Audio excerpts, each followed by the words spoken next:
Hey, what's going on, everybody? Steve here, Rake and Profit over at rakeandprofit.com, coming back to you with another video with Mr. Dan Metters. Absolutely, brother. We're over here in Corbin, Kentucky. On location. On location. We're actually in his office right now. And what's really cool is, Dan has gone from selling on eBay back in his college days to retail arbitrage, Amazon. He used to hit up Walmart's, Targets, all these places. And since then, he's built a pretty substantial wholesale business. And to date, you've done about $22 million in sales. Profit margins are over 20%. Yep. And man, you've built a pretty amazing business and an amazing team. We're in a 5,000 square foot office space right now. And we've been recording a bunch of videos. We recorded a video just a couple minutes ago about how to make passive income with wholesale. We recorded a video on the 7 tips for sourcing your first wholesale product. We made a video on 10 benefits of wholesale and why you should get started, and his story of like how he went from 0 to 22 million. So if you guys haven't seen any of those videos, link them up down below. Check them out. But dude, one of the biggest questions that we've been getting in the comments, on Instagram, people have been sending me emails is, Steve, how much money does it cost to start a wholesale business? Because I had an email from a guy the other day and he's like, I heard it's like $15,000 to start a wholesale business. I don't have that kind of money. Sure. I'm sick and tired of having to like hit up distributors. It doesn't work. This business model doesn't work. Like getting a lot of stuff like that. But the biggest question is, how much money does it cost? So that's what we're gonna break down. If you guys are excited for this video, smash that like button. But this is gonna be the video that answers all your questions. Sure. How much money does it cost? What you need to get started? Cost for software, cost for a warehouse, cost for products. We're gonna talk about it all. So let's give a cookie cutter answer at first and we'll dive into it. What's up for the people who don't want to stick around for much longer? How much money does it cost to get started? I feel like anybody can start a wholesale business for about $2,000. For about $2,000. Yeah. Let's break that $2,000 down. Sure. So step number one is probably going to be setting up your business, your legal stuff, sure, bookkeeping, different things like that. Right. So a lot of that stuff, like bookkeeping, I mean, a lot of that stuff can be handled internally-ish, right? Like if you keep great notes, you keep cost tracks of your expenses. I would talk to a CPA beforehand and ask them what you should track. But ultimately, throughout the year, you can probably do a lot of that yourself and then have a CPA like file your taxes and stuff. So to get started, what do you really need? You need to set up a business. Yeah. Now that cost will vary depending. Per state. Connecticut was like 200 or something. Right. Kentucky's $40. Yeah. I know California is like 500 or 600, and that's the biggest one out there. Yeah. And then it was like 100 to get my sales tax and use permit. Yeah. So generally, I think a good number, generally speaking, would probably be $200 to $300 for most states. Right. If you're in California, But if you're in California, you get to enjoy the weather, but you got to pay the piper on taxes and fees. Yeah.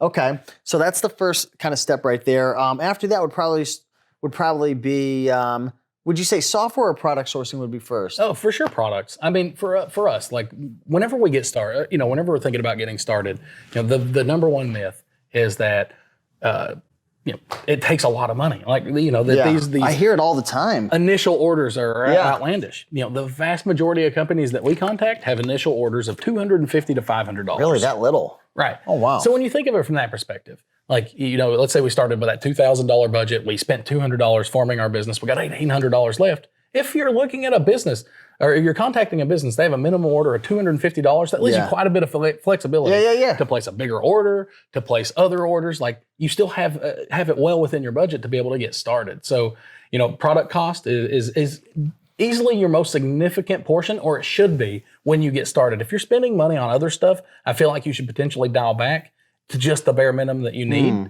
and really focus on that product. Because you're going to need some extra cash flow available because at one point or another, you might not be through all your product, but you're going to have to re-up again to make sure that you time it properly. So you want to leave some cushion there. Yeah, absolutely. And that's the thing. It gives you some flexibility there. Yeah, awesome. So let's talk a little bit about software costs.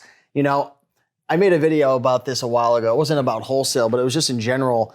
A lot of times people, when they start a business, they get all gun-ho and excited and they have to buy the nicest mannequin, the nicest softwares, the nicest whatever. And they spend all this money before making $1. Right. And you know what I've always thought is like, if you focus on making money first, it creates the opportunity to do those things, to grow and scale and outsource. Like most people have this crazy, I think it's a crazy vision in mind of they start going 100 miles an hour on the first day. And that's just not the case. Like I remember when we started our wholesale business, right? Like when we started really focusing on wholesale, we didn't spend $1 on inventory until we were doing about $100,000 a month in sales. Wow. Not $1. How'd you do that? Because everything you can do is manual, right? Like I don't, with retail arbitrage or thrifting, you carry, 1, 2, 3 units of maybe 1,000 different products if you're doing it at scale. Well, with wholesale, like I might carry 10 or 15, 20 products tops. Yeah. So repricing them, not really a problem. Yeah. Like, and for what it's worth, I felt like I should have probably introduced software a little faster than that, but I didn't have to. Yeah. Like you can still grow without it. Interesting. And, one of the things I always tell people when they're getting started is software should not be used to create a process in your business. Like if it's something you're not already doing, you shouldn't use software to get it started. Like what software, let's think of the purpose of software, right? What is it? It's to make us more efficient, right? So what that means is you should take tasks that you're already doing, use software to make those tasks more efficient to free up time elsewhere in your business. So to get started, the one caveat to that is I would say you probably need the Jungle Scout Pro Chrome extension. Got it. And I think that's like $150 a year. Yeah. So, but that'll speed you up so much on your product scouting and research that it's well worth it. And it's just not a big expense. Okay. So, from that perspective, $200-ish to get started with your business, $150 for your first little piece of software, and you're off to the races, really. But wait, what about don't you need a couple thousand for warehouse space? Well, see, that's the thing. Whenever we first got started, we had that warehouse space, right? Like, we had dedicated warehouse space. We had employees. We had all the bills that come with operating a facility. And then one day it was just like, why? Like, why? They like all these things in your business are outsourceable, right? So what did we do? We went out, we contacted a prep company, the people who package a product, get them ready for Amazon. Yeah. And now all of our products go through there. So I don't have to carry that overhead. Literally the only times I have to pay that prep company is when they're working. And I know exactly how much I'm paying. So let's say they're charging me 50 cents an item, right? That means if I'm going to be sending in 200 units of a product, that would be about $100 reserved for processing the product and getting it to Amazon. Wow. So I would say, maybe start with an anticipated budget for something like that of $150. Yeah. So really, I mean, that $2,000 figure, it incorporates, getting your formation done and starting your business. It incorporates getting product. It incorporates the little bit of software that you might need. And it incorporates getting your products to Amazon. Wow. So like really, when I say that $2,000 is enough to start a business, like it's not, just thinking about just the product cost. Like this is all in. And that's why I said like wholesale has such a low barrier to entry. Is think of another business outside of like thrifting and retail arbitrage. Like a pizzeria. How much would that cost? 30 grand? 20 grand? And the risk. Right. And then if you can't get somebody to step into your store, guess what? You can't sell that pizza oven. Yeah. Easily. You know what the real true cost is? Like the most valuable cost of starting a business and the most precious? It's going to be your time. And that's what's going to make the difference between you succeeding and not. It's not going to be the extra couple $100. I mean, man, for you folks that are watching right now, you guys are hustlers. You are you're killing it on eBay. You're grinding. You're hustling on Amazon. Like if you can do that, and the only reason I say this is because you're telling me like most people don't have that drive that eBay sellers have. No, they don't. And here's the thing and that's the people that look for all these crazy software solutions is they're looking for that easy button.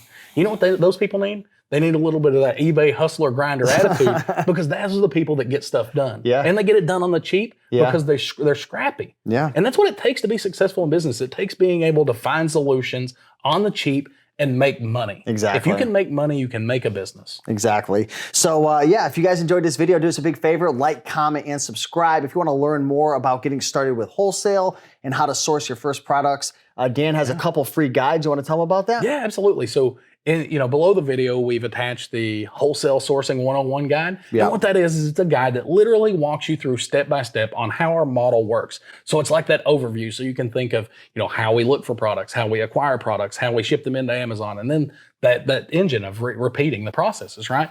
So it's that. Then we have the product sourcing checklist. And what that is it's a guide just to help you understand that you're doing all the right stuff. Like, you can go back and you can watch that video where me and Steve were talking about, the tips for sourcing. Yeah. But we talked for what, 20 minutes? Yeah. Like this is the abbreviated version of that to make sure that you just didn't miss anything. Exactly. So you can get started today. Cool. So yeah, link will be first link in the description. But with that being said, we'll see you in the next video. We've got about a couple more videos that we're going to be recording. So yeah, hopefully you guys enjoy this video and we'll see you in the next one. Peace.